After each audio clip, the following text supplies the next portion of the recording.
एक और ग्रह, जिसे वैज्ञानिक थिया कहते हैं, मंगल जितना बड़ा, पृथ्वी से आ टकराया। ये टक्कर इतनी भीषण थी कि उसकी कल्पना करना भी मुश्किल है। पृथ्वी का एक बड़ा हिस्सा अंतरिक्ष में उछल गया और उसी मलबे से धीरे धीरे हमारा चांद जन्मा। शुरुआत में खुद भी एक पिघला हुआ गोला, आसमान में पृथ्वी के बेहद करीब लटका हुआ।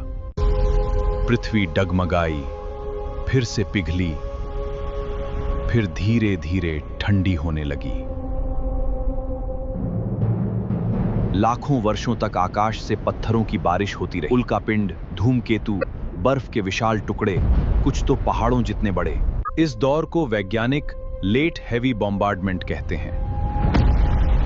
भारी बमबारी का युग, भारी बमबारी का युग।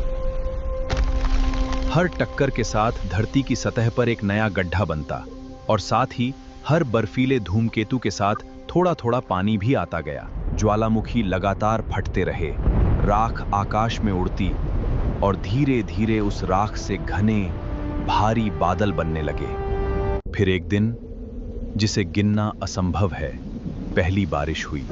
बूंदें गर्म चट्टानों पर गिरीं, तुरंत भाप बनकर उड़ गईं, ऊपर जाकर फिर बादल बनी और फिर से नीचे गिरी।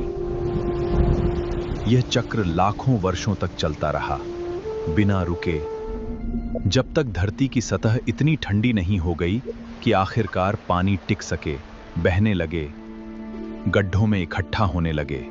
इस तरह जन्मा पृथ्वी का पहला महासागर, गहरा, काला और पूरी तरह अकेला। कोई मछली नहीं, कोई लहर पर उछलता जीव नहीं,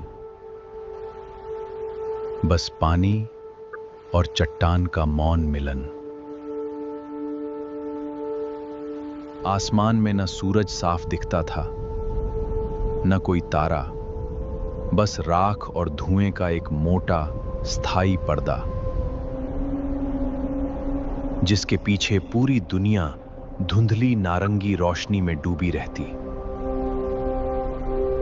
पर उस अंधकार के नीचे, समुद्र की गहरी तलहटी में, जहां धरती की भीतरी आग सीधे ठंडे पानी से मिलती थी, वहां कुछ अदृश्य शुरू हो रहा था।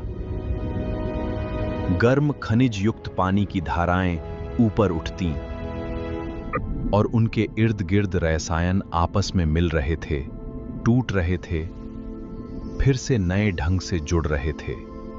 यही वो क्षण था, कोई नहीं जानता ठीक कब, जब निर्जीव पदार्थ पहली बार जीवन की दहलीज तक पहुंचने लगा।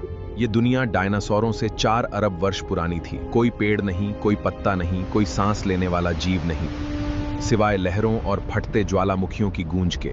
बस आग, पानी और समय, 3 शक्तियां जो मिलकर एक दिन जीवन की सबसे बड़ी कहानी लिखने वाली थी। और वो कहानी अभी बस शुरू हो रही थी।